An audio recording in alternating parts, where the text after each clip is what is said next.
This weekend I was meant to be at the 24 Hours of Nürburgring together with a couple of brands. However, I turned down those offers. I'd love to go, but I needed to come here, to Letterkenny, for the Donegal International Rally.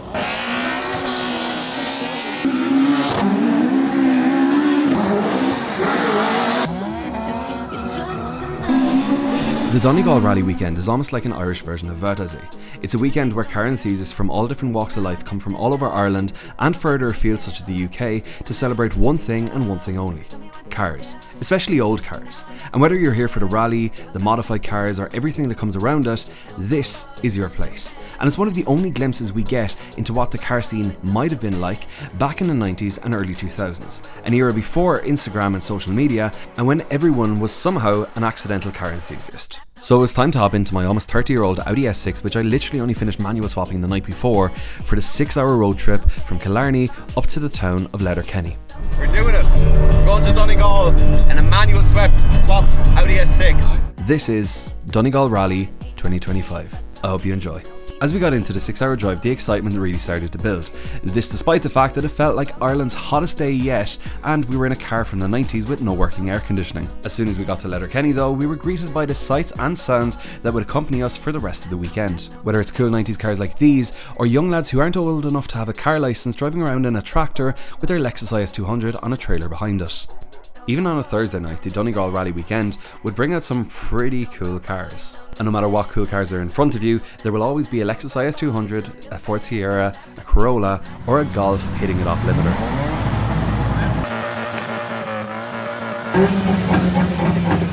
Can I just confirm that that's not the noise of that? And you'd honestly be surprised how entertaining it is watching young lads be entertained by lowered cars going over speed bumps. That's class!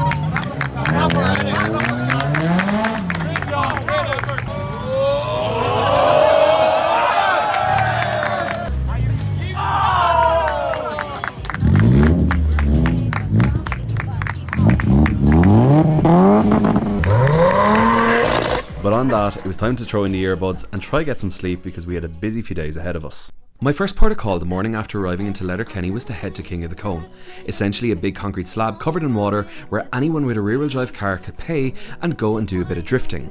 Well, not drifting, diffin. Diffin is essentially doing figure of eights or donuts, but for some reason it got really popular in Ireland throughout the 90s and the 2000s, and I think there's a couple of reasons for that. Ireland at the time was full of really cheap rear-wheel drive cars that didn't necessarily have loads of power. Take for example the Ford Sierra, the Ford Escorts, the Ford Grenadas, and then in Toyota you had the KP Starlet, the A86 Twin Cam, and later on the Lexus IS200. These were regular cars that kind of nobody really wanted anymore. This meant you could buy them for only a couple of €100 at the time, and if you hit something with it or blew it up, it didn't really matter. You could just buy another one. Now, since the pandemic, a lot of those cars have gone up in value quite considerably, meaning it's now not necessarily about affordability, and I believe diffin has now become an integral and somewhat traditional part of the Irish car culture. Although some people who like seeing themselves as quite highbrow would probably hate me for saying that. But at the end of the day, I'm the one that spends my weekends with classic Ferraris and GT40s, so if I can see that this is part of culture, then so can they. Maybe Ferrari should have left me take their 550 Maranello and bring it to King of the Cone as well. Wow, very good. With all the rush of trying to get the manual swap done in time for Donegal Rally, I never actually got a chance to wash the car before leaving. So with about 4 months of dirt and grime on the car by the time I arrived in Letterkenny, a young lad called Connor who runs CMG Valeting reached out and offered to clean the car, and he did a top class job of the car. And he didn't even want to charge me, but we couldn't be having that, especially with how much hassle he saved me. I didn't want to get the car filthy straight away, so on my return to King of the Cone I decided to stop off for a bit of lunch in Snugborough, which is this cool little diner, and the owner of that place has some pretty cool cars himself. Refueled with a fried chicken burger and a Kinder Bueno milkshake, I went back down to King of the Cone to watch a bit more diffin and get a bit more sunburnt.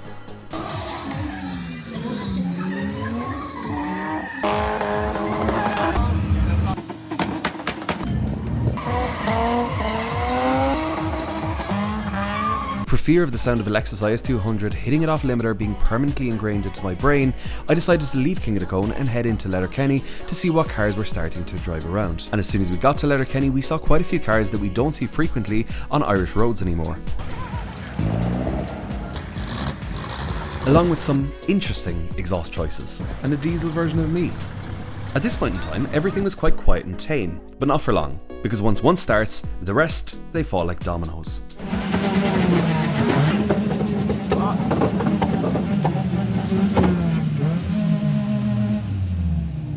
What were you saying? I'm going to be fucking deaf. Once I'd heard enough key banging to last me a lifetime, I decided to go back to the apartment, which, even though it was only a couple of 100 metres away, took me the guts of half an hour. Too tired to film in the morning, I went directly to what we're actually here to see, which is the rally stage. So it's time to watch my first stage. I am here near High Glen. I missed the first one. It is such a ball ache trying to get around with traffic. I'm currently stuck in a car because loads of traffic's coming back down off the stage and people just aren't pulling in for each other. We'll see how we get on. I'm hoping that after, there's a Land Cruiser down there, after that we can shoot up to the stage, because otherwise we're going to be walking for about, I think, 3 or 4 miles, and I don't fancy that today in this heat. Right, that should be the last car. How are these?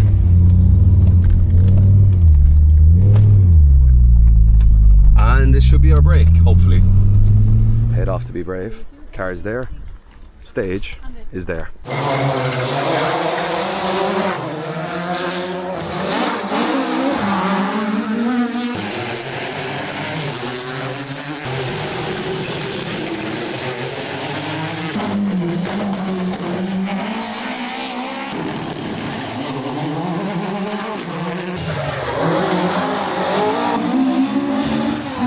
There ended up being a couple of minutes of a break in the stage, so I used the opportunity to run across to the house across the way, and there I even got given a lasagna, which was lovely.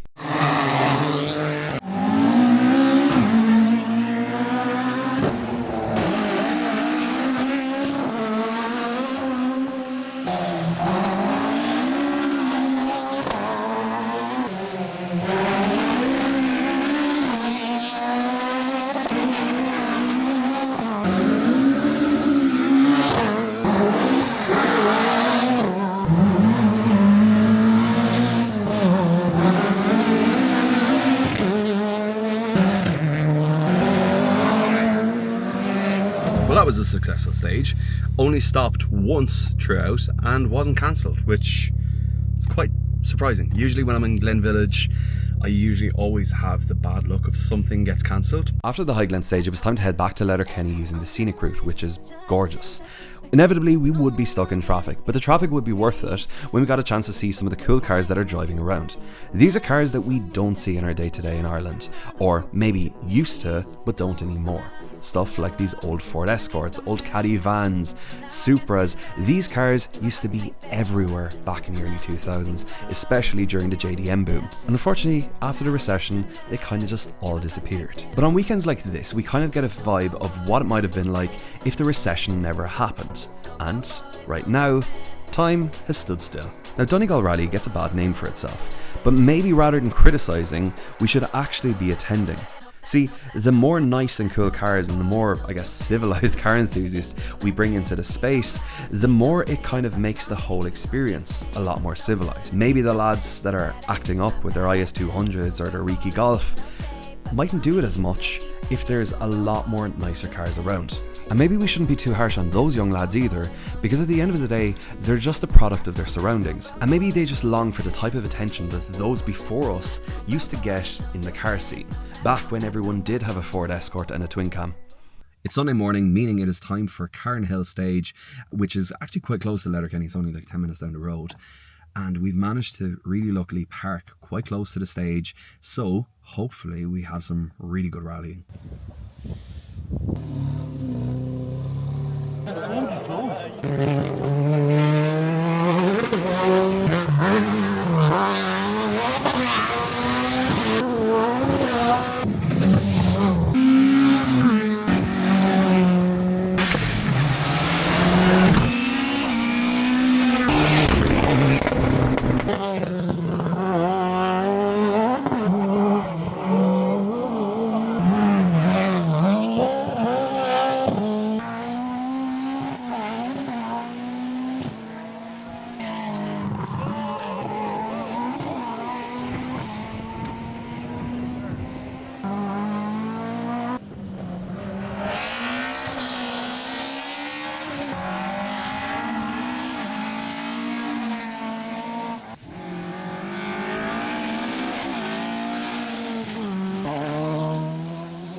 always such an enjoyable thing, standing, whether it's in a field, someone's garden, or in a ditch, watching rally cars go by somewhere in Ireland. It's such a special thing, and if you haven't been to a rally yet, I'd 100% recommend it.